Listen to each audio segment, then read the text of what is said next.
Okay, we're back on another day and it's time to get all the old underseal off, which we've been doing with the zip wheel. So we're cleaning up same as we did the other side, and we noticed some holes here. Never seen them rust there before.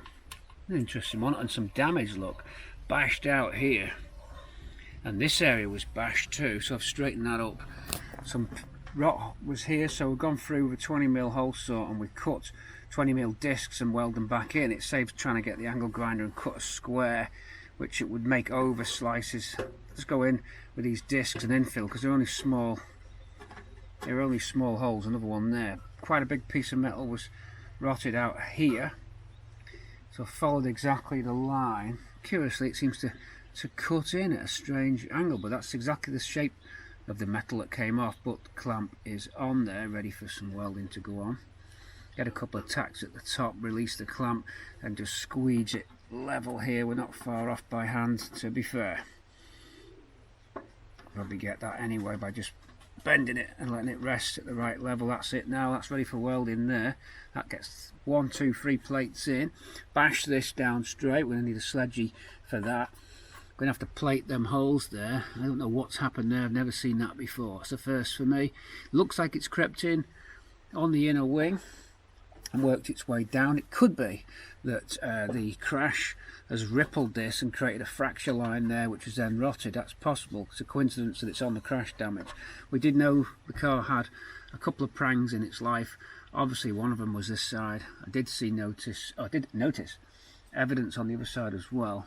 So plenty to get our teeth into, and some rot up this end in that common bowl by the back of the headlamp, so that needs a shaped piece in there as well. So a few little tricky bits before we can start applying the magic and putting in some of the bare metal primer on the red oxide. A few bits to clean out where the brush of the zip wheel can't reach, so we hand chisel those and hand wire them out. Then we attack the tricky bit down here. Say tricky, it's not that bad. Weather could change, so I want to get some primer on here before it flash rusts, so we need to be moving reasonable pace. Time to get the welds out. Let's get that welded and done. You'll just jump to these finished and ground back. We'll finish weld, then we'll film grinding back, and we'll move on. There's enough of this salvageable. It's not the best front valance. I think in its time it's going to need a new one. For now we'll make this do, and yeah, let's get on. Let's get welding. Okay, that plate's in, and now first one of the discs is in. There's a magnet at the back of there, and that just allows the disc to sit in flush. We've got another disc. We just cut them out of sheet metal there. There's your disc. It slots in just enough for the weld to get through. We'll have to just pull the magnet as soon as we can, because that will make it spit. Magnets do make the weld spit. Once it's got a tack on them, 4 sides, 1, 6, 12, 6, 9 and 3 o'clocks, and then we'll do the same that side. Grind these back. Let's get that tackled and get this tackled. This will be the toughest bit, just shaping the metal for that and working out the cut for it. We'll have to hammer a little bowl shape to go in there, but we'll do it. We shall do it. So then we can get the primer on here before it rains. I've heard the weather's changing again, so we don't want to leave this out too long bare metalled. Okay, moving on. Okay, welds are in on those circles. Few little pinholes plugged up as well, but help me, the battery tray's gone. Oh dear. I just cut out a big sliver of metal. I just kept grinding and cutting back till I'd gone solid, leaving me with this hole. So some sheet steel slid under the battery tray, and now we've just got to make a few marks where we're going to make some cuts, and we're going to offer this piece in. I've cut a sort of chamfer line here so it will lay on. Luckily it's half over the inner wing on this shelf, look, so you can use that as a bridging gap. But first we've got to slot it across. We need to cut a section out of it. We also need to do a slight upper fold on this, so we've got to cut it, have it oversized here at this end, so that when you cut that you can bring it in and it'll have an L shape on it. Slight L coming up just to fill that riser. This back panel, I've ground back a bit so it's about 3-4 mil for it to rise up against. Otherwise you'd be welding into the corner and it'll just blow through. So a little bit of a delicate shape on the way, folks, here for the battery tray. We've discovered this. I thought, what's going on? Those rot holes are from the damage at the front, and also it's crept between. I would say the battery tray has leaked, and that's what your problem is, because it's directly in line with this hole. So batteries leaked, rotted through the tray and gone into the seam between the inner wing and the chassis leg and rotted that out as well. So it's going to be localized rot. So it's nothing to do with mud trap. Slightly hasn't helped with that being bent as well. So it's mainly the battery that's done this, probably cooked and boiled over. Anyway, I'm going to make this shape and then get it welded in. It's got to come up flush. So let's get on. Okay, here's our battery tray repair piece, shaped and ready to go in like this. So I held that from underneath and marked it with a pen once I got it, so it sits on the little ledge. It's going to go in flush. It's going to lay in just nicely like that. So as you can see, there's that riser lip, which should just have enough. I've got a feeling it might try and blow through at that point. I don't know. I've got to feed that under it so it's underneath it. And then we're in. I need to get a couple of tacks on it. It's going to be pretty easy along this edge. We'll sort of tack it and knock it in as we go. I don't think we're going to need the clamps on this, although we could get a clamp in there. We'll have a look. I'm going to set that up now. That's the shape to repair the battery tray.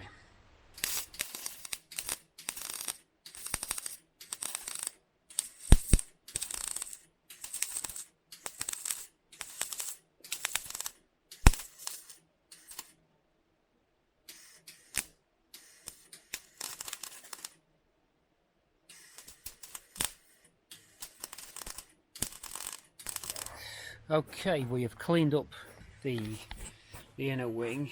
I've got some more plates in. We've got a curved plate went in here, the bottom of the headlamp bowl. You may remember me saying it had rotted through. So I shaped a piece of metal. It was quite a weird shape in the end. Let's see if we've got the template. Here's the template. Getting you the template now. Funny old shape it was. Looks I don't know if you want to make out any object that reminds you of, comment in the chat box below for that template, folks. Yeah, I was thinking one of them bottles you get at the hospital. So my suggestion is a pee bottle. What's yours? Anyway, that shape was what was required to blend into here. It went like this. See that? And it wrapped round. So what we did, welded round, and then when I say we, I mean me, and then tack it, tap, and it formed a crease then, because it goes under its own internal kind of like pressure or compression, which conveniently made the drain hole. These do have a little drain channel in the bottom of the bowl inside here, so it actually made a nice V shape. We then put some weld on the inside, skimmed back, power filed in. You can just about see, almost invisible. So that fixed that lower bowl, skim it of course, and then them pinholes, a little strip of metal went in there. Some of the pinholes were just welded up. That one's bashing straight. Should have done that before I put the filler in. Okay, we have to twat that straight. Little bit of plate went in there, and then that was welded in along that line where the pinholes were, so I managed to get that with the welder. Battery tray I've fixed. Plate went in here, skimmed it over because it dipped down, shaped it in that corner, rebuilt that corner there. See, that's corner's rebuilt. A little bit of cleaning up to do, but that battery tray looks like it's alright. It's very rusty, but it hasn't penetrated through anywhere else. That's fixed, and now we're on to this bit. The name of the game is try and get primer on before it rains. So that area there is ready for bare metal primer. Don't forget it has Gravitex on, so we don't need anything other than 80 grit over the filler, the skim. Here you've got to unpick the spot welds, which I've now done, to take the old inner sill remnants away. So again, this is a sandwich, a panel here, outer, then inner sill is attached to that, and then here it attaches to the floor. So there's triple welds there, a back piece, the floor, a middle piece, the sill, there's the remains of it, and then an outer, the A panel. Now it only just connects to the A panel, because the A panel is only this length. Funnily enough, the inner sill creates the rest of the infill here. The A panel on the Cortinas only goes down to that level. I don't know why they did it like that, but they did. Jacking point also attaches, so you've actually got 4 altogether here. We'll be plug welding because it's a lot. So I've got remnants of the jacking point there, remnants of the inner sill behind it, and we've got the remain of the floor edge. Now the floor edge needs rebuilding. It's all right there. As it comes down here, we're going to need a new lip making, so we need to angle some metal and take out the damaged pieces right the way up to about here, just where the wing ends. And once we've got that, we'll take away the old part of that bottom A panel here, what's left of it, and then we've got to start building it all up. It's quite a lot of work here, probably more than I can do today, but I'll give it a shot. It's quite a lot of work to do. On this area is quite complex. It was the same the other side, but not quite as bad. Those bits in that inner wing apron, that's all right now. That's all passable, apart from just whacking down that front little fold of metal.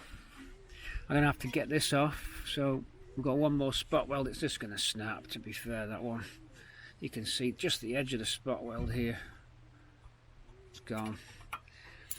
And now it's time to build a lip, a new lip edge, and then get this away as well, just there. So we've got to do all that, quite a bit to do. So let me crack on. I'll get a lip edge welded on. Then here's the sill. Comes in to your screens now. It's going to be going in there. Okay. At some point. That'll need cleaning up as well. It also needs flattening. This edge was used as when it was a repair piece, so you didn't have to slice your floor open to thread it between the 2 folds of metal. In other words, a genuine sill would not have this right angle on the bottom. It would be flat. The reason they put the right angle on, I said it before, so you can just sit this in the car without having to do any intrusive work, like would sit it in like that. They were over sills, cover sills, inner covers to get you out of jail and pass your MOT. That's how they made them. Right, time to clean this floor edge up. Okay, you can see here why carefully marking the spot welds helps you to remove metal without having to spend all day grinding it. So we've hit these. You feel for the dimple of the spot weld, mark it with a pen, then drill with your spot weld drill bit. That looks like this. It's a shallow drill bit coming into your screen now. Spot weld drill bit. Can use the other types of miniature hole cutter type.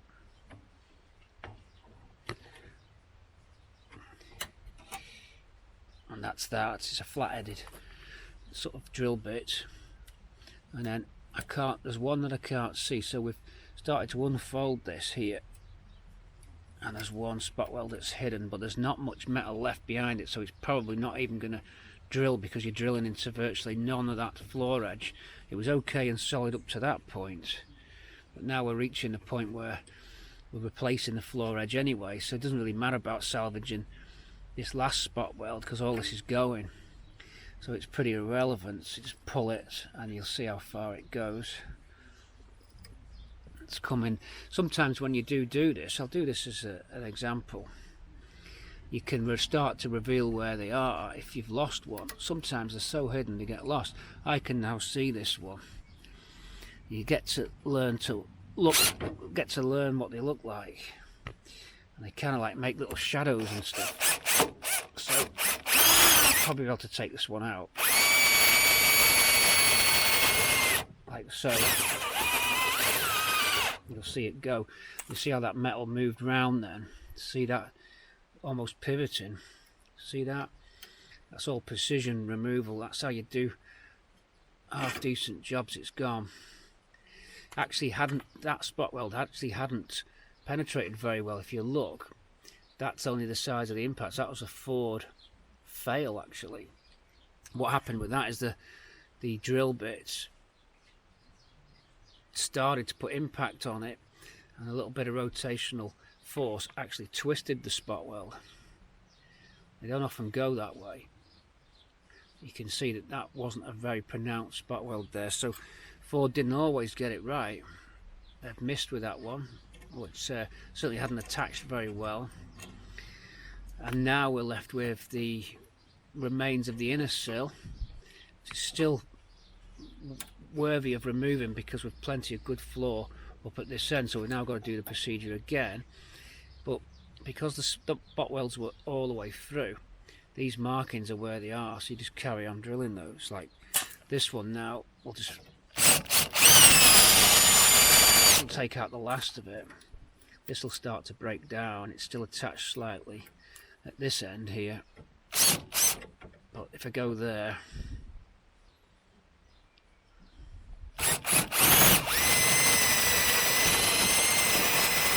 that's pretty much good to go, that one now. That'll break away. It is breaking away, but what you've got, it's still attached here, and still see one there.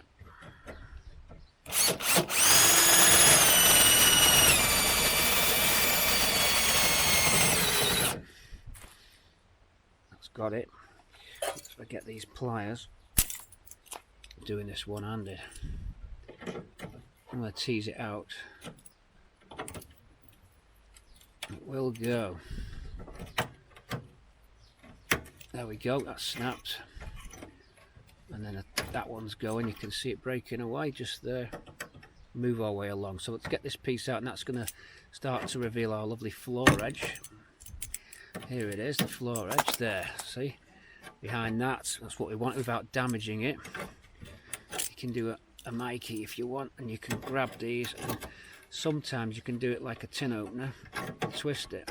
Now, I find that it often snaps it that way.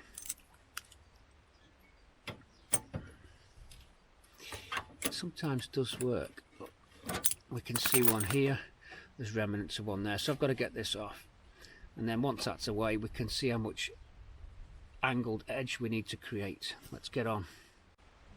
Okay, part of the old floor has been cut out, and I've now got my new angled metal, which is remains of the inner sill floor edge repair panel, so it come in handy for other jobs. So I've connected that up to the floor, then we've bolted it, we've clamped it in place. I've had these grips on there, and then I've marked at the back where my cuts are. So I'm going to release this and take it out, and you'll see we've marked where the cuts go with some paint and a marker there, so we know what we've got to cut out and what we've got to leave in. So it's just a question of getting the cutter on there now, and then that piece that's cut out here because some of the floor's rotted inboard. We're okay up at that point. What it's done, it's tracked down that lower bulkhead floor to main floor pan ceiling edge and rotted through. Anyway, with this piece cut out like that, we should have the repair panel that we need. Now it does step down. Here there's a step down. We'll have to try and create that in it. I think we'll do that as we weld it, and then we'll knock it at the last minute. Okay, so that's the piece. It needs cutting, but that's getting ready to go. Okay, from this angle you're going to see the piece I've just cut. Alright, a little bit short at this end, but it's nice along there. So I'm going to go for it there. I always weld the area where it first is totally flush. Then you've locked that in place. Like here it overhangs a bit, but you can then start to twist and turn it. This piece, this tongue fits in nicely between there. It wasn't long enough, that's just simply because that piece of metal wasn't that width, otherwise I would have carried it on to meet here. So we're going to have to just swoop that down. Now strictly speaking, this should have a ridge in it, because you see how that ridge drops, but because they're meeting nicely there, we're going to leave that. I guess we're going to accept that's the way it goes, and then the piece we make here we'll have to sort of bridge in. We could make a false lead if we wanted to. I don't think we'll bother going that far. So there's the second piece to fit in there, but it pretty much follows that flat area. Luckily there's no curve on it, it's done it before it gets to the curve, see? So we're lucky with that piece that can insert after as a straight edge. It probably has a slight curve in it, I might put some serrations in. But here we're looking pretty flush for a first cut, so I'm going to get right on and get some welds on that bit just to get it locked in place, because it's actually sitting just right. Okay, we initially just tacked it in, tapped it, tacked it, that plate fitted very nicely. And there was no rotten metal, so the weld pulled and flowed along when the welder quite nice. You can probably see some of my welding has improved over the time, especially with the help of a decent welder this time. Technique, once you get that red pool of weld, you can kind of like guide it along, and you see like a trail where it doesn't stop in blobs. I mean, I'd have to do blobs at first, or not blobs, but tacks to secure the repair panel that we put in. But once you join the little tacks together, you can get the pool of weld going in a nice little neat flowing motion. If the metal's reasonably clean and you're not full of fumes, I think you've got a good chance you get the weld. It's just when it hits rust it sparks back, and of course you've got to really be welding on clean metal to get anything decent. And I think we all know that anyway. But yeah, that's gone good. I think there might be one little bit of daylight I can see coming through there. I'll tack that, and that's about it. So that's the inner section. We can now look at offering up, sorry, the floor edge section. We can now look at offering up the inner section. Now that bit's done, it'll need dressing, but I'll probably dress back when everything's welded. So we've got that face there, just wants crocking up to get it clean. And then we're going to need a repair to the bottom of the A panel. I'll show you what I mean. Let's get it out clean. Looks like it's going to rain as well, by the way, look. I don't think it's going to be too heavy, but anyway, enough of the weather. Here, we need to repair there, and we need to repair there. Take this off. Can you just see it's not quite... That should be a straight line across, so we need to... What I normally do with stuff like this, I'll get a crock sander and make that a square. Make that a square, rather than trying to cut a complex shape. Just crock sander goes in here, because your angle grinder, slitting disc, you'd not get it with that. I thought that was thunder at first, but it's not, it's a jet. He's reasonably low. Low. I've got work to do. I don't know if I'm going to make all of this evening. I think we're going to get hit with rain. If only I could have got the primer on. Perhaps I should primer this bit. But then you've got to arm the gun up and then clean the gun back down. I'd rather get it all in one hit. How about a cloth over it? Tarpaulin. Let's see if we can find one. A car cover. I've got a car cover. That's what I'll do. Car cover is the answer. Okay. So we can do this at our leisure now. See that nice floor edge? Still be warm, but see that nice floor edge? Fill in that little triangle there. Fill in a little piece here so it's a perfect continuation, I think. Because we're OCD around here. But yeah, all good. Well, I'm going to call it a day for now. Quick while I'm ahead, it's 5:45, I'm hungry. I want to show you something though. Come over here and have a look at this. The panel we're going to fit needs derusting. So it's in a derusting tank with some solution, water soluble deruster. But look, you can make a wave machine. That's it, to make an amazing wave machine. Wow.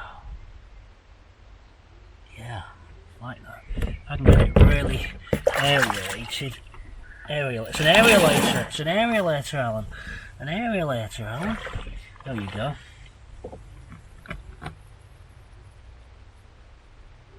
Bit of total internal reflection there.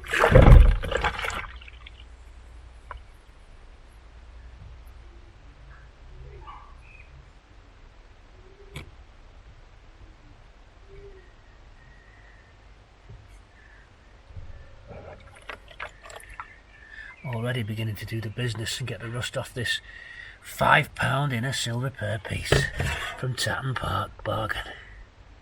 Yeah. See you all later. See you tomorrow. I think we did. Wow, just made it. See you all tomorrow. Chucking it down. Sheet on. Just in time. Catch you soon. Mk3 Cortina City on Project Pappa. Over and out for now. Thunderstorms imminent. See you soon. Well, that other day I told you about has arrived. It's just the next day. Remember what we left cooking in our wave machine? Hell yeah. And that's most of the rust gone off this panel. Look at that. Look at that. The rains have passed. It's time for another day at the city. We've got to save our city. Okay, here we go. Let's get this going. Let's get the cover off and get with the programme. Okay, there's that cleaned up, derusted, or more or less derusted inner sill. It'll just wipe off the rest of that rust there. Took the lion's share off for you. And now I've measured just a slightly oversized cut of it so that I can just slot it on. It's fitting in nice so far. It's slightly overcut, so just mark with that yellow pen the final, Pink Floyd's final cut. The front end's fine, so we're looking good. Slightly different profile on the copies, designed to go in and over, but pretty good. So that piece ready, coming out of the car now, round to the front, and you'll see what we've got to do here. We've got to just take off a couple more spot welds there to slot that up behind the back. Then we'll hammer this back on, get that plate I talked about back into there. Then we can get the spot welder on this. We'll clean both faces, of course, when we remove it. Weld through primer on, squeeze this up, spray. And once that's on, we've got the hardest job of all, which is this piece. But we'll do it. We'll use a bit of old sill to get half of the shape, then that vertical down piece with a sort of half moon on it, and then an infill strip. We'll get there. That's the hardest part. You've got to build as you go with that piece. And then a section of sill to insert. In fact, we're probably best to insert the sill piece in first, and it might be beneficial now to begin the measurements for the sill while this is still in motion and free. Just gives us more maneuverability. Slight dip down in the floor there, just hammer it up and it's good to go. But that's pretty good, following it really flush most of the way. Just a little dip here, just hammer that up. That's just where it's distorted with the welding. But other than that, a quality job so far. It's going to look nice. This is the way to repair this area so that it could withstand a casual glance from those concourse judges, folks. You know what they're like. The concourse judges always check your jacking points, your panel gaps, your paint finish, your engine bay, your boot floor finish, your interior, your general presentation, and sometimes even the clothes on your back. That's the judges for you. Let's hope the judges check these jacking points when they go around this car for rot inspection, because Pappa's going to be a rolling stone. It's going to be a concours winner. Nope, it's a rat luck. I shall be back. I've got some cutting to do. Lots of cutting to do. Let's get down and busy. Right, we're at quite a critical point here. I've cut a piece of the sill and just the right length where I can slot it to the back. So slid it in from the front way, and then we've got the clamps to sort of hold it up against the face. The idea being we can get a close cut for that piece. So it fits in nicely there. Don't forget they are oversills, these, so they're not an exact one-for-one match. If it was a Ford sill, it would probably be a better fit. These slightly oversized to go over and get you out of jail on your MOT in the 80s, 70s, 80s. So here, we're going to follow that. We're going to mark. I'm going to spray that with weld through. Spray with weld through primer, not using the yellow paint because it will streak. And then it's going to be, well, we might get the butt clamps in. You never know, because the inner sill's out, we could offer them up. I think it's prudent to do this job now. And it's out of the way. Follows the edge slightly over there because I said they are bigger, but it's a good enough fit for us, this. I'd like to get busy, down and dirty, and get welding this in, because this is almost the last piece of the jigsaw, bar that A panel bottom, that troublesome A panel bottom repair. Tricky, but clamp. Let's try. Let's mark and cut. I'm on the ground, hoping this is going to be a sound job. So clamped up then, and ready to spray. Let's spray. So that's how I've done this. You could have replaced the entire sill run, but they're not bad. There's no point. This is one of those occasions we're splicing in, and this could be sort of more the average Cortina repair as opposed to what I've done with full rebuilds. So I'm hoping these videos will be of help to people. Share the knowledge, everybody. Let's get down and let's get busy. Come on, join us. It's a heat wave today again. Those summer rains washed away in the middle of the night. Fleeting clouds have gone, and now baking hot Spanish plume heat wave. I might even go to the beach this afternoon if this goes good. I'm going to take some R&R, some fishing on R&R. Little injury on the hand there, but that won't stop me fishing on R&R. You want to get the film quote? I'll be impressed. Fishing on R&R. You might want to pass both ways to save time. Okay, let's get this unclamped.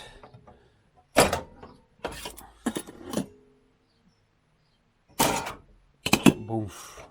Boom. There's your line. Boom. Right, we've got to cut that exactly as it is, as close as we can. So we cut up to the silver, not on the silver. Cut up to the edge. In fact, go slightly in, and you can always use a crock sander to bring in your final fine tune. Alright.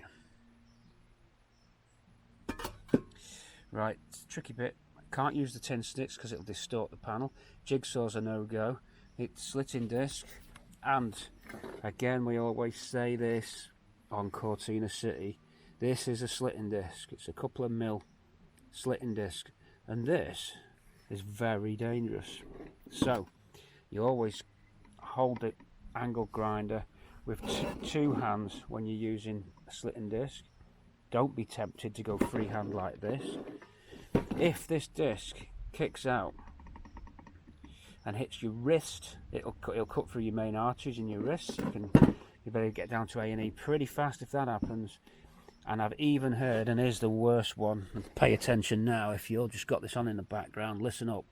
I know a lot of you, the longer videos, play them in the background, that's great, but listen up. I've even heard of an angle grinder with a 1 milli. The guy was using it, and it kicked back and hit his chest, but went between the ribs, so was able to get into the vital organ area of his body. He was very lucky, because this could potentially, in a bizarre accident, kill you. Do not underestimate the danger of that. It's if you're going to be doing this job, it's probably the most dangerous part of the job, other than damaging your eyes with a welder. But if you use your mask properly with a welder, you should be all right there. Less dangerous, not as dangerous as iron filings in your eyeballs. That's the other danger. Fumes is the other one, but if I'm outside, so fumes don't count. Enclosed areas with welding is a no-go. I've done it in the past, and even with the doors open, it's still, you need extraction. But what I'm on about, I'm going off course. This, it's so ridiculously dangerous. We're all lucky that we've never had an accident with one of these, but its potential does not bear thinking about. Well, it does. It has to be thought about. It can cut straight through your finger, just straight off into your vital organs via your rib cage, into your face, so scarred for life because it can kick up like this. You're doing it freehand, like I said, so you've not got a proper securing grip on the tool, and then bang, up it goes. And especially if you didn't have a guard on, God help you if you didn't have a guard on. Guard cuts down your wrist by 50%. Obviously, running without a guard is just absolute madness. It shows a cavalier approach to safety, you know, and an angle grinder with a slitting disc without a guard is not clever, and you just question of time. So I'm spending a little bit of 5 minutes of footage just talking to you about this because I worry about people out there. Don't use an angle grinder with a slitting disc on without securing it with both hands. I'll say it again. Okay, it'll kill you.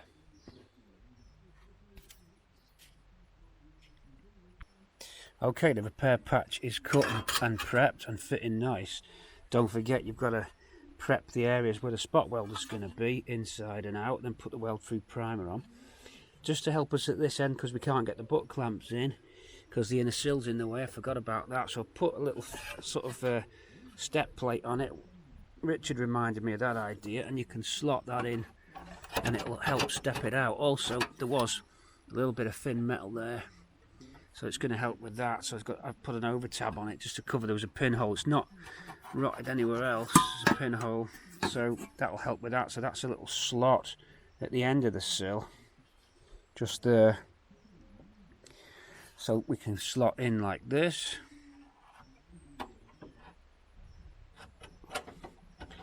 And then get our clamps ready, get that in position. Let's get some weld through on. We're ready to put that in, but we don't weld the bottom yet because the inner sill's got a slot between the two, but we've got to put this on.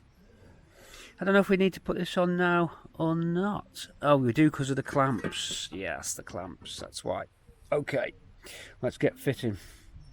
Spray liberally with a weld through now. Okay, on this behind camera, I'm going in to get the other clamp on. One clamp is on, next one's going in.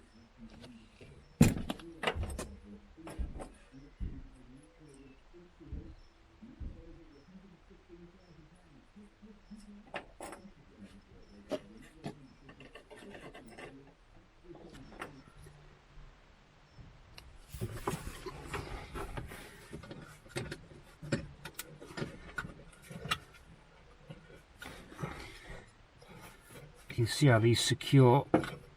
Obviously, if we had the inner sill on here now, we wouldn't be able to get that. That's brought those together very nicely indeed. Might be able to close that gap a little bit more, but that's plenty for what we need for the weld. The sill inside is flush. We're all lining up with that ridge there, so everything's good. I could possibly see a bit of metal jam in this. I don't know. No, I don't think it is. We're clear there, clear there. I'll just go and clamp at the bottom. We'll just try and jig that gap a little bit more. I think I could probably get away with just loosening these and just, it's probably kicking on the middle pivot point. I think, yeah, there we go, it's closed up. That's better. Right, there you go. That's okay, that's it from this side. Nice. What I'll do, I'll just tack, then I'll move them, then tack again, because that's got some deviation. I could probably tap it out from the bottom, some deviation here, look, or a lip rather, so we might be able to tap it from the inside. Want that completely flush, but it's going to move as you weld as well. Here's completely flush, you can just feel it with your fingers. There's nothing, it's completely flush line. Even there. Now there's the difference in sill size. Kicking out on this, you've got to slot that to get it. We have to cut a little bit in and drag. We've got to cut this piece. I have to do it on the other side. Cut there and open the sill out just to match the profile. It's not quite the right shape. We might be able to get some welds on, release it at the bottom, I'll keep pulling it. We might have to do a little bit of work as well without having to slit it too much, but it's always a problem with these copies. When you're trying to graft into an existing, the whole thing was swapped, you'd be alright. But yeah, okay, a little bit of some tacks on first. Get some tacks on this now. Okay, the tacks are all in. Just got to remove the clamps now. Little bit to just kick out there, just knock that from inside, but that's about it. Fits flush at the bottom. We've managed to pull the shape back in. Stretched this side and stretched that side and tacked as we went. A little bit of thin metal there, but you're not going to get perfection. We'll patch that. But all the little welds have just gone in to tack it in place. You can see a little blow through there. Little bits of it are thin. It's because I've probably cut close to the rot line. Maybe would have been better cutting a bit further up, but I think we're alright. Solid most of the way there. And the lip follows nicely, so we'll be able to push the inner sill through when we want. Don't know which point we should do that. I think what I'm doing, because I'm happy with this now, I don't need the clamps. I can now, if I want, fit the inner sill and then knock this back, then put the plates back into there to repair that. Then it's this section, then the jacking point. So we're nearly there. It's actually going pretty well, to be fair. Going pretty good. I hope you can get a good view. Sometimes, because I'm filming on my own, sometimes the camera's not always where you'd like it to be, so bear with me on that one. It's an amateur setup and we don't get paid, so bear that in mind. If I have to get someone down, I've got to pay them to come and help me. And also you need someone who's got experience on the camera as well, otherwise you end up doing twice as much work re-editing. So someone on the camera is good, who's used to using it, but they're not around to help me. Everybody's busy, and you've got to be busy. You've got to go and work and earn the money. Let's get the inner sill in position. We need to clean the edges of the inner sill now, ready for the weld through primer to go on. Here it is, just buried under the cables. Let's dig it out and let's get moving. Okay, that plate's in. No distortion on it. Just wants the grind taken off so we can move on and then get the inner sill piece on. So I've gone round there, infilled, it hasn't walked, looks pretty straight. We'll know a bit better when we flat it back now.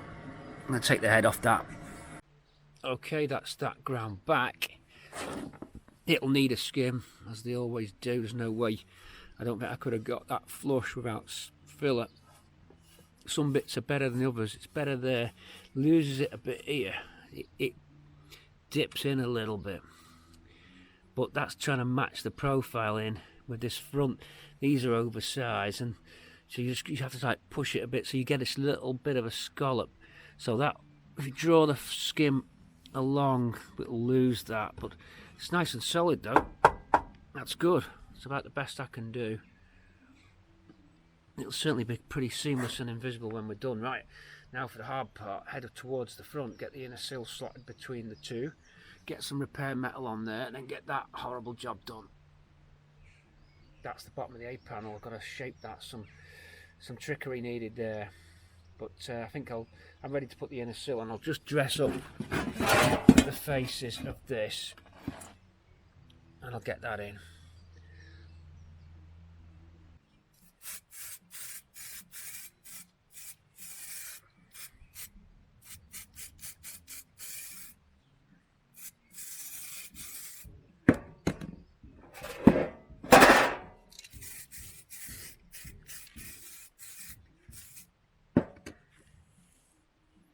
Okay, that's ready to insert. More welding to do there. Tell you what, I've had a good result with this panel. It fits in really nice. Just knocks across there and meets up with that and lands just in the right place up there. Now, you didn't, some of these from Ford's, they welded on top there, you know, they didn't have a spot welding. Some cars did, some cars didn't. I think we'll have to just drill and tack, plug weld through that. I'm not going to drill it in situ, I'll just use a spot weld driller to cut the holes. But some of them I've seen with Ford weld at the top, I have seen that. Here you don't weld it in that corner there. you don't weld it there. Then it's spot welded now. We can get the spot welder on, that's all lined up there, so we're ready to spot weld it really. All fits nice there at the front. It's flush with the floor edge. In fact, yeah, we can spot weld all three together. Hopefully it'll get the sill in one go. That's the only downside of fitting the sill, is that you couldn't spot weld just the inner sill. You've got to do all three. Now I have done it on the cars before and the spot welders managed it. Let's see if it can do it this time. That's ready to go. That's ready to spot weld. Nice, very nice. It's going. You see the spark that comes through.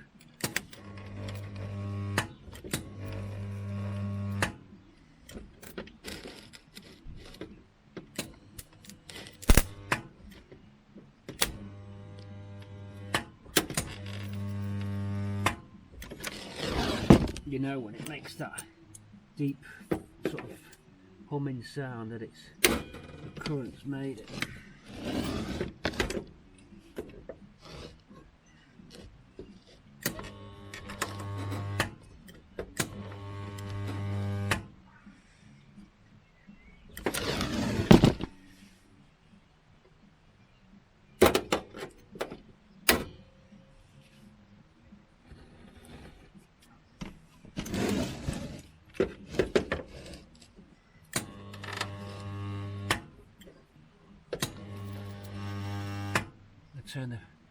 Turn the power up, the timer up really.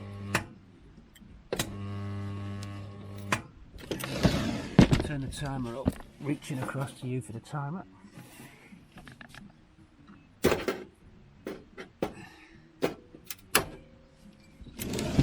Still on? Yep, you're still on. We all love the spot welder.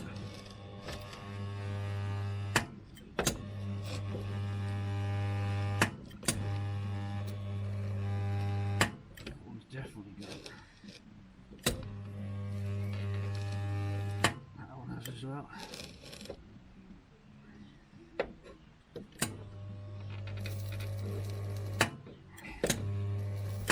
There we go.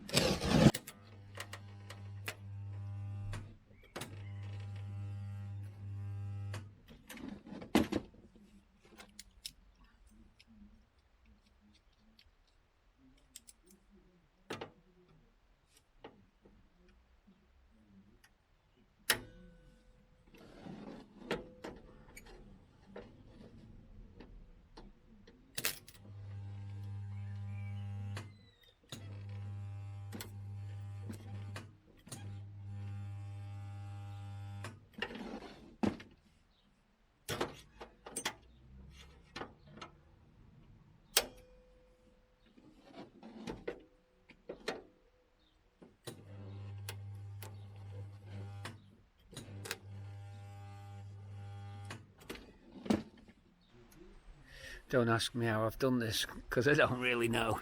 It's one of those jobs where you weld it as you go, you cut it as you go. Piece of the sill up, then use a bit of cardboard to make a kind of template like this,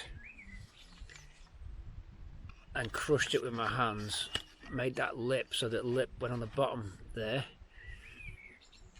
Can you see just about that? And then held it in place, sort of crushed it round, made like a round bit, let it feed into here, trimmed it as I went with the crock sander so it fitted flush, and it ended up there. It was oversized, so I just trimmed the top with the crock sander and sliced down the excess, which was about here sticking out, sliced down, and now you put an end cap on it with an L shape on. The L shape fits to that, and that should be it. I think the wing fits here, so it should miss the wing.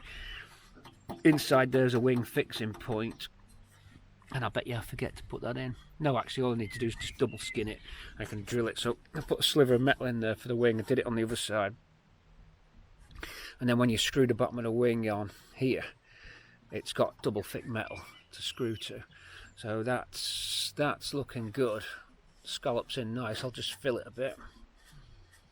That works. We're nearly done. Jacking point will be next after we've done these small irritating little bits here, these sort of get the croc sander, make a square shape there, like this, go in and just square that out with a crocky. Crocky's your friend. There he is. This is Richard's. Richard, you've got to have this back because I've got a Mk3 one now. Just waiting for the belts. Richard lent me that, thank you. End cap on there, L shape on it. That's it. Other than the jacking point, we're nearly done. I never thought I'd get here. Wow. Okay, the last piece to go in. I've made a repair piece here. Can you see that? Hammered it over a bit of tube, laid it over, clamped it, sprayed on. I've got to cut that out now.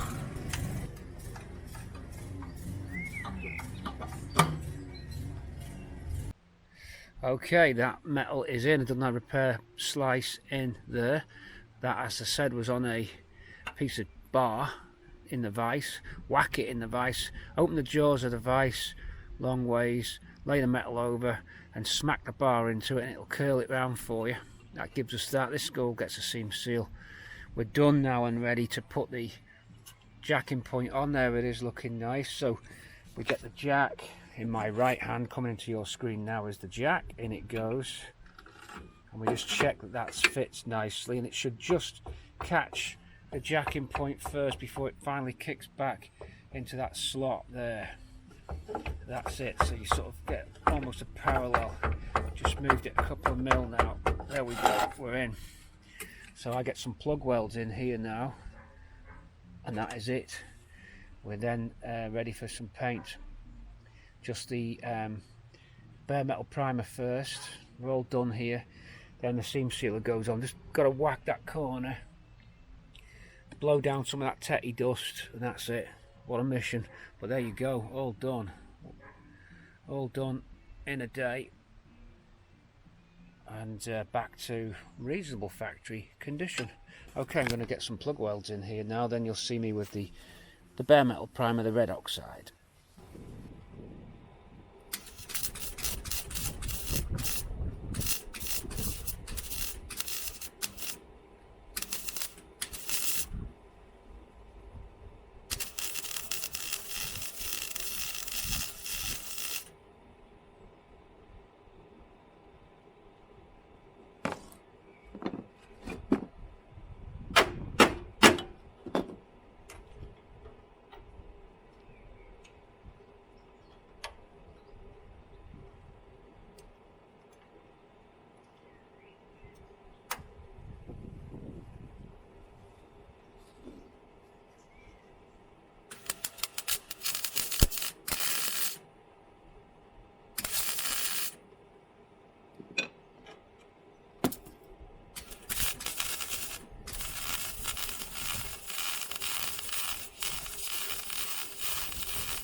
Well, that's it, paint on, and another day done at the city. Some seam sealer to go on that. I noticed a little bit of rough weld there. I'll take that back off, repaint that. I fingered in a little bit of body filler, just want to smooth it down. I put the paint on because I run out of time, didn't want it to rust in case it rains. But more or less done there. If we go from the passenger side, driver's side, so you can see it from the passenger side, driver's side. All tools away, by the way, packed and gone, all tidied up. There we go inside. Just needs the welds at the top and the butt weld to join it to the other part of the sill. Knock it a little bit because it's slightly different shape. Tap that recess for the wiring loom. There's a little recess there, that's the loom if it's left on drive. Grind the weld, seam seal inside, paint that. That's done. This side was done last week, of course, remember. Gotta just take the weld off that. This side's done. So everything's ready to rock there. That's ready for Gravitex. So rock wise, we now start to look at the back sills. Let's see what we've got waiting in store for us. Big hole here. How far back do we rot? Are we cutting about here? So we've got to take that off. We've got to repair the corner triangle, but it's not bad. They're normally completely missing. I'll have a look to see how much of the inner sill's damaged here as well. It's probably, yeah, that piece of inner sill's gone. So we'll get that when we chop the sill face off. We can get to there. Jacking point at the back's probably gone. There's a little bit left on the sill. It's crushed upwards by the looks of things. Yeah, it's been rammed upside down. Completely upside down.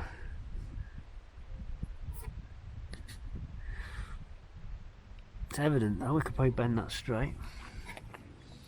The other side, so a day's work there on that corner, a day's work on this quarter, a couple of days on the back panel, probably a week solid left to go for welding. The boot floor needs nothing.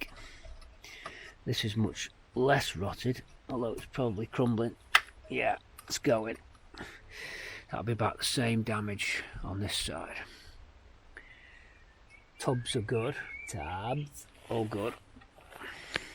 Petrol tank's got a hole in it. Lovely stuff. But we've got a new one.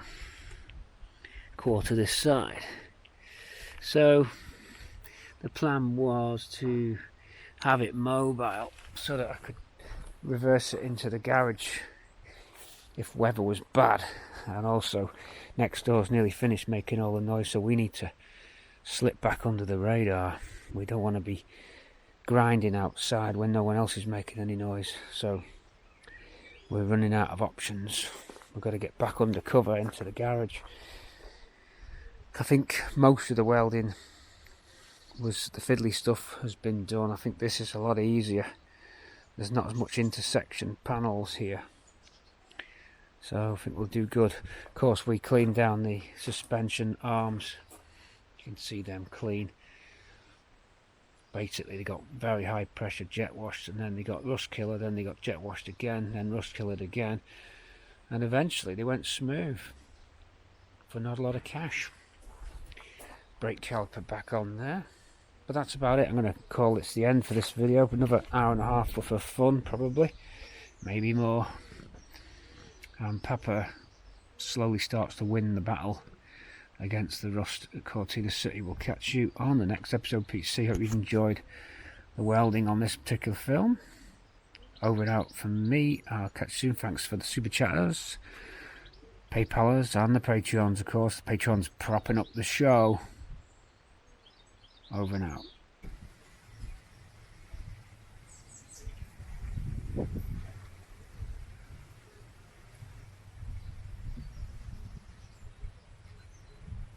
Always a satisfying experience. A bit of seam sealer.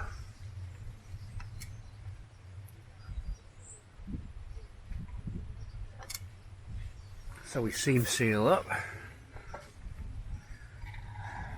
Planning on flood the cowling. Got to remove that bolt there before we do that one. It's in the way. Get this on before the rains come. Yeah, let's do these forward. Didn't do these initially, and then they did do them. These bungs here. These are for crash impact setup. Makes the chassis fold up a little easier under impact.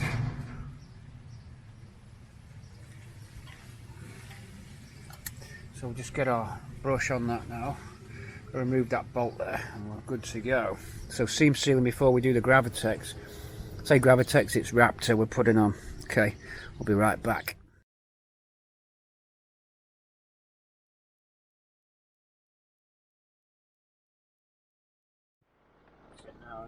We are with the little new on a little bit of a YouTube after show party. You've seen the welding, Pappa getting welded there, but a little bit of a road trip to see Swampy's original board of fare.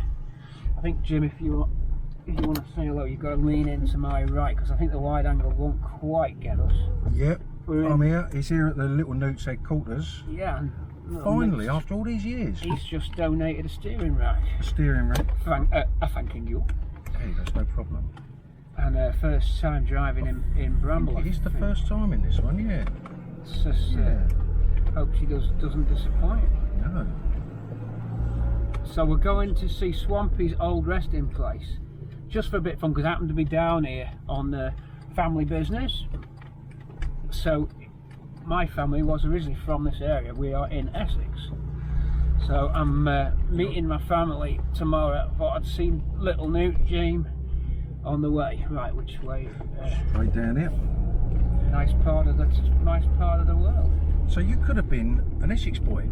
Yeah, in theory, yeah. I used to have a bit of a twang, bit of an Essex twang. It comes back now and again. Frankie comes back now and again. Frankie. Oh, something strong today. It is, mate. So you're on board with Bramble. We'll do some different angles as well. Yeah. Malden. So what? How far to Malden then? It's I'm not sure actually. Should we have a little look? Yeah, have a scoop. I've got it on this. I think we're talking. It'd be a nice picturesque ride. I can do it like this. Navigate to Malden, Essex. Getting directions to Malden, Essex. See, as the crow flies, it's 8.9 miles. Yeah. But there's water in the way. Well, this will do it now. Now, this is a great thing about my in-car Alexa. It's just there. That does everything. You don't even need to take The Bluetooth device is ready to pair. You don't have to do anything. It does it all for you. Did she just say something about a Swedish hotel? This route avoids road closures on Lower Road. You are on the fastest route. You should reach your destination by 1913. On board with Bramble and the Little Newtster in the passenger seat, Pete C at the controls, and this is Blind Lane. This is the road where Swampy was removed. So that's where all the restoration stories began. We're going to go and have a little peek, see what it's like these days. I remember spending some time doing my recce's down here getting Swampy. We never knew if it was going to be game on or not. I remember looking on the maps on Google Earth and thinking, we'll be able to get it, and there it is, and people sending me pictures of it on piston heads and all that them years ago. I don't even remember what year it was. I seem to remember it being, I seem to think it was 2011, but I'm not sure. And I used to pull into a little lay-by, just, I think it's coming up now, and then I'd go and look through the hedgerow. I think this lay-by, yeah, this is the lay-by. So here is where I pulled up in Tina G, and then I'd go on foot. Now if you look on the original footage of this, it's on a camera, an old school 640 by 480 footage, low res, and I walk along here, then through the hedge, and Swampy was just behind these trees. They've gone even thicker than, it's very dry because it's, oh, it's really thick now. That's more than a hedge now. I think the whole field's gone. That's where I went through. Very dense now. We're going to go and have go round to see if Graham's in. And remember the Swampy Comes Home video, of course, where we actually bring Swampy back after all the time. So we're going to just hand the camera across to Graham. A right turn, then another right turn. The steering wheel and an air filter for me to collect, and it's a very dangerous junction. Always remember that. And then it's a right turn, but I think you're actually in his property by the time we do this. So have I got it right? I think it's, I think I've missed it. Oh, it's that gate. The gate's shut. Right, so we've got a bit of a trick on Jim. The gate's closed. Okay. We'll have to park on the corner. Right. There's Bramble. Let's go and have a look at Bramble. So another car in the lay-by for the story. Don't know who that dodgy geezer is. It's that dodgy geezer off the last video when we said, look at these dodgy geezers from the yacht. So we got that one. And then we're back again, this time in 2022. 11 years later, after the saga began, when Pete sticks his head through. I sound more out of breath than I do now, because now I'm probably running a lot. I wasn't running at all in them days. Now I'm doing a lot of running. So running along here and filming, I'm not out of breath like I was when I did the last little video, when I say just through here. Doesn't seem to be anybody around, but this time you can't get through. Last time we could get through. I think this is where I went through, just here. Yeah, because there's the water pipe. I'll show you. Just through here. There's that water pipe was there last time. And then we go through. Can we make it? It's so dense. With these clothes, I can't. That's the field. It's right in front of me. It's on. I might be able to do it. There's so much foliage now. Will the caravan still be there? The caravan, folks. The caravan. That was the one, wasn't it? It was parked next to that abandoned caravan. I think I can get through here. It's tricky. I may as well. You're in YouTube watching all of this crazy stuff. You see at the controls, looking for where Swampy came out of. We've made it through. Ouch. I mean, I think the caravan might have gone. Whoa, there's nothing. Look at it.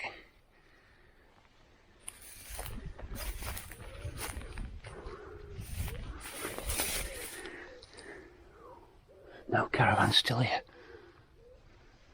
I'm actually on the ground where it was. Remember the caravan?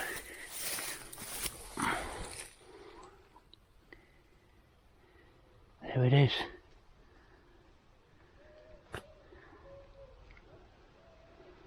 Wow.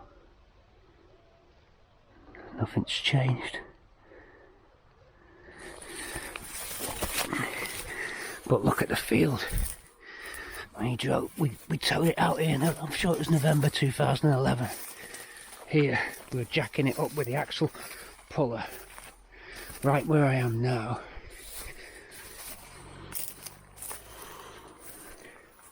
Here. This is the exact spot where Swampy began.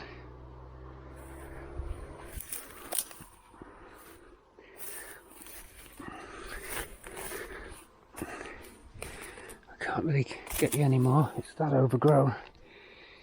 I'm going to try and come out this way.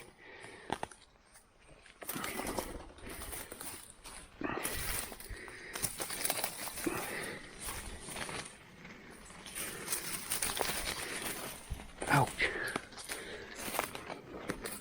I don't want to damage my clothes.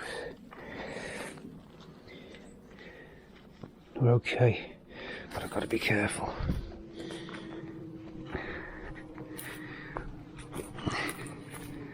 Wow, it's a wildlife centre, this.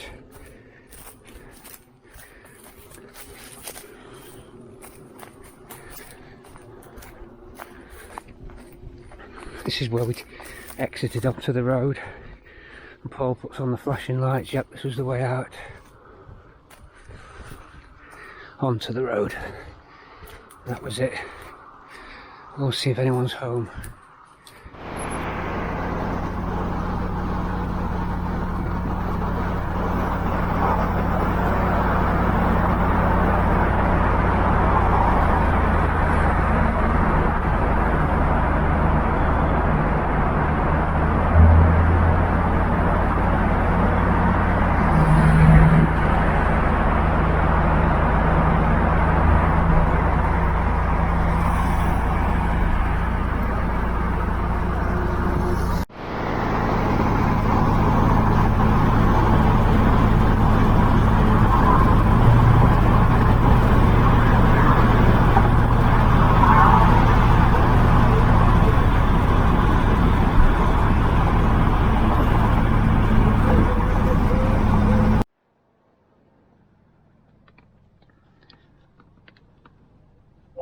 What's the weather today?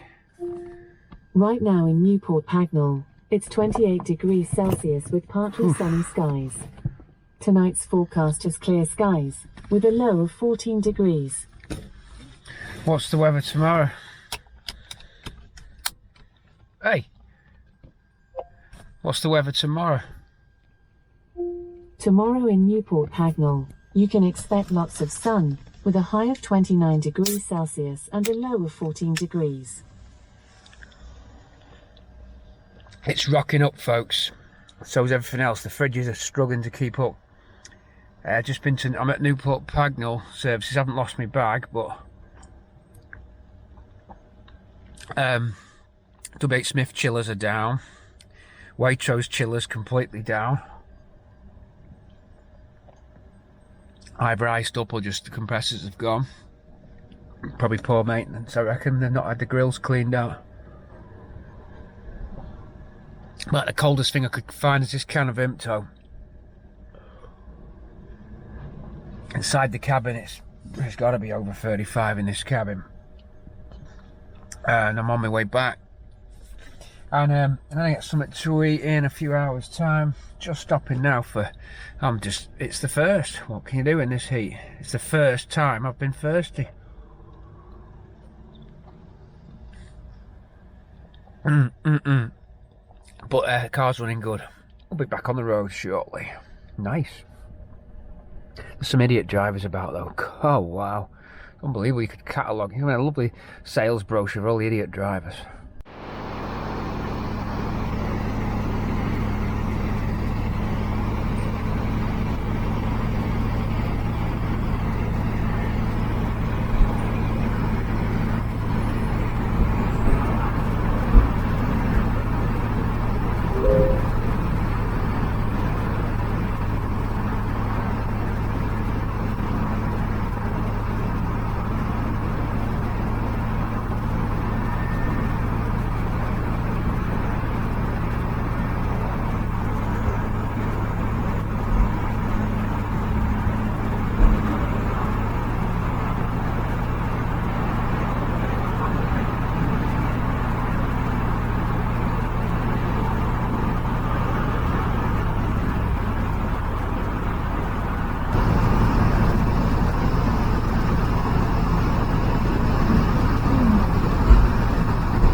Okay, I'm on my way back from this London road trip, and Tina G Bramble performs exemplary, very smooth. Maybe a slight tweak to the kick down on the lower end, but up the top end it's all fine. So I'm happy and just need to maybe just look at the modulator and get it a little bit so it kicks down just a little bit easier at the lower end. But I think that's because of the gearbox is expecting a bit more torque input, because it's probably that Cosy box I had lying about. On Ruby we've got a proper Sierra Pinto box, so that seems to be matched better to the Pinto. I think this box struggles to match up to the Pinto in terms of the gear ratios at the lower end anyway. Pulling 29 to the gallon on the trip back, we pulled 28 to the gallon on the way out, not a mark, not a drip, no loss of water, no loss of oil, no drips, no leaks, no rattles, no squeaks. I got one little chirp on the door card. Me and Jim tried to find it, but we couldn't. Other than that, there's nothing. What a shakedown. Again, just keeps on going through, stays clean, stays looking good, drives nice. A lot of the time spent in the middle and outside lanes whilst being courteous to other road users and observing the statutory speed limits. Let's get back on the road. It's another hour and 20 minutes for me to get home. We're currently at Stafford services where fuel has reached 213.9. Daylight robbery. However, I don't like filling up at these stations for the reason you know about. But I can't do my MPG calcs if I don't. Okay, so I know back on the road, some back-facing camera footage now. Catch you in a second, then look forward to Pappa's videos next week. We're going to wind this show down now. I hope you enjoyed that second phase of the welding video there. The inner wing painted with that red oxide primer, as you just saw, looking okay. A little bit of bonus footage as we revisited the holy ground, the Swampy. I might just stick the original clip at the end if I can find it. We'll see. For now, little clip, one more clip on the motorway, and you're good to go. Forgot to say, courtesy of the Newt, an L-spec wheel finishes the deal. I had 3, I've now got 4. That's a set for Pappa, set of L wheels for Pappa, and I've got Jim's radio for my sins. For my sins, for the steering rack and the wheel. For my sins, must do Jim's radio. I'm trying to find the mount bracket for the camera so we can set you up. Let's get that on. Catch this sec. Before I mention that wheel deal. Let's go. Let's get home.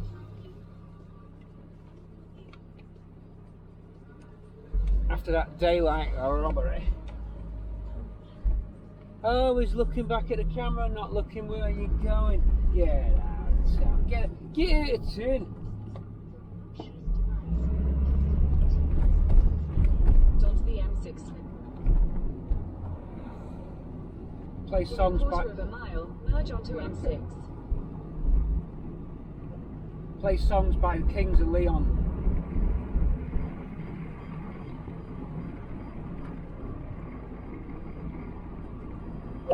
Play songs by Kings of Leon. Here's some music by Kings of Leon on Amazon Music.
yeah, you know she's there to stay.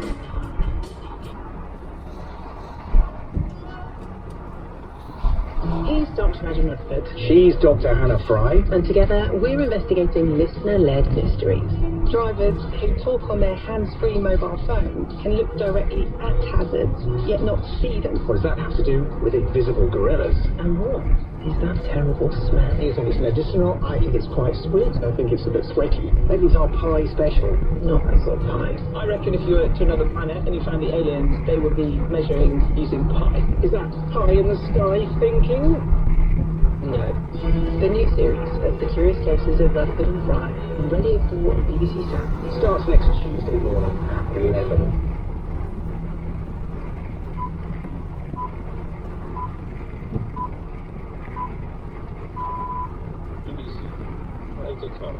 The Conservative leadership contender Rishi Sunak has suggested that he would give hundreds of pounds of further support to households who are struggling with soaring energy costs, after a fresh warning that bills could rise by £650 more than previously predicted. The consultancy Cornwall Insight said the typical annual bill could increase to £4,200 in January. Mr Sunak's rival Liz Truss said tax cuts were the best way to ease financial problems. The Thames Water has announced it's planning to introduce a hosepipe ban in the coming weeks. The firm serves 15 million people across parts of southern England, including London. The ban will be the third in England this year. Senior US Republicans have condemned the FBI's search of Donald Trump's Florida home as an abuse of power. The leading Republican in the House of Representatives, Kevin McCarthy, said Congress would investigate the search if his party won November's midterm elections. Serena Williams has signalled that she'll retire from tennis after this year's US Open. The 23-time Grand Slam singles champion said in an article for Vogue that she would be evolving away from the sport. The American songwriter Lamont Dozier has died at the age of 81. As part of the Holland Dozier Holland production team, he wrote hits for the Supremes, Marvin Gaye, and the Isley Brothers. Okay, you just heard we've got the long wave radio on there, Radio 4, obviously staple diet for a 70s car, and that's all part of the MP3 system. A lot of people are saying, well, you haven't got your original radio anymore, but we have. We've still got the original electronics inside here, and by operating one of these toggles, it takes the MP3 and the Spotify and the Alexa system out of the equation and still uses the original tuning electronics for the long wave and medium wave radio. I must admit the medium wave circuit is down at the moment, but long wave is okay. I think medium wave is still out of commission. Yeah, we've got a tuning problem on medium wave. I think there's a dry cap on that somewhere on the circuit. We don't get it, but L's good to go. The Bluetooth device. L's good to go. We're going to move you now from that angle for one last trip back in, and we're going to wrap the video up and sup up, boys. Chris, eat your burger. Everyone sup up. It's late. Oh, Chris might be on after, I don't know. You're nicking it off, yeah. Oh, hi, yeah. How old is it, mate? 72, yeah. I can never in it because I've got a few of them. I'd have to look on logbook, you know. I used to have a Mark 2. This is the fucking big posh one there. Yeah. Look at that for the interior. But now, for now, everyone's looking at me in the petrol station thinking, fuck to myself. See ya.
Okay,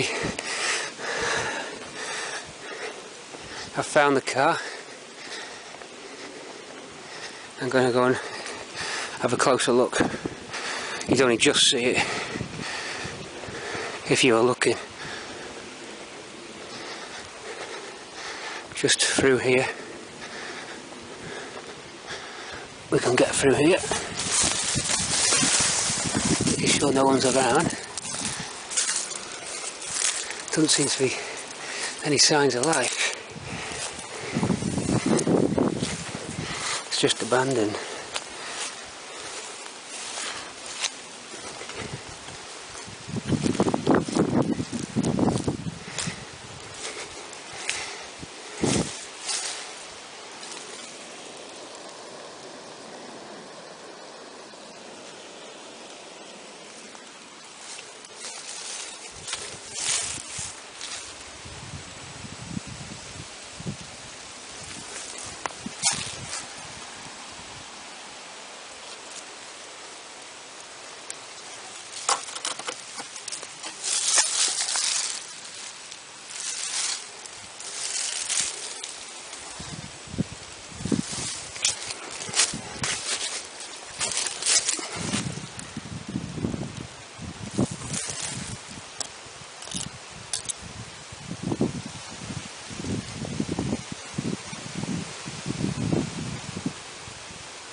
That is bad.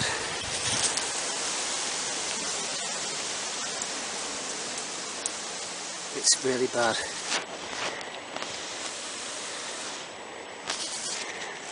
I mean, that is going to take some serious work.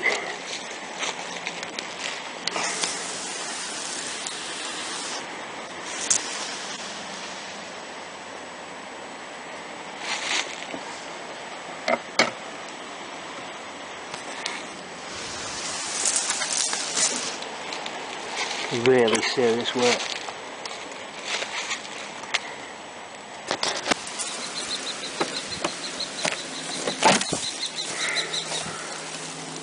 Oh, I bet that's not been opened in 20 years, that door.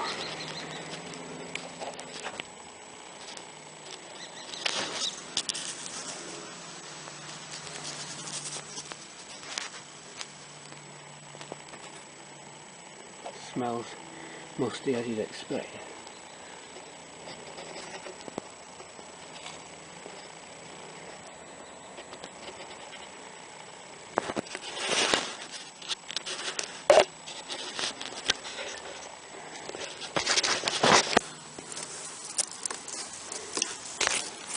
Sills are gone.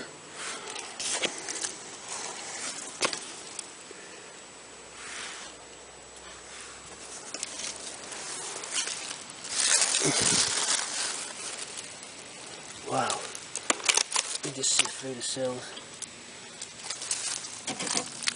I can just get my hand straight up through the door. It's that bad. I'm surprised the door even opens.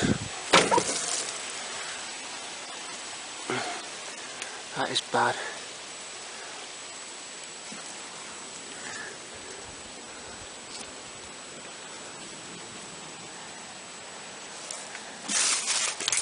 I'll get some still shots.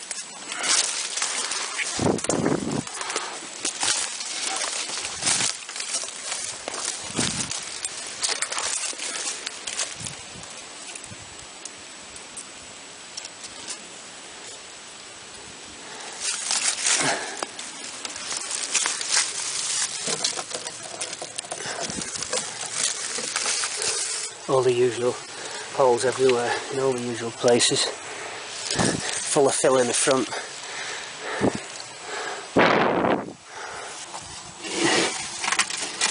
Looks like it could be through to the inner engine bay. It's through to the inner engine bay, I think. Tax disc 87, I think.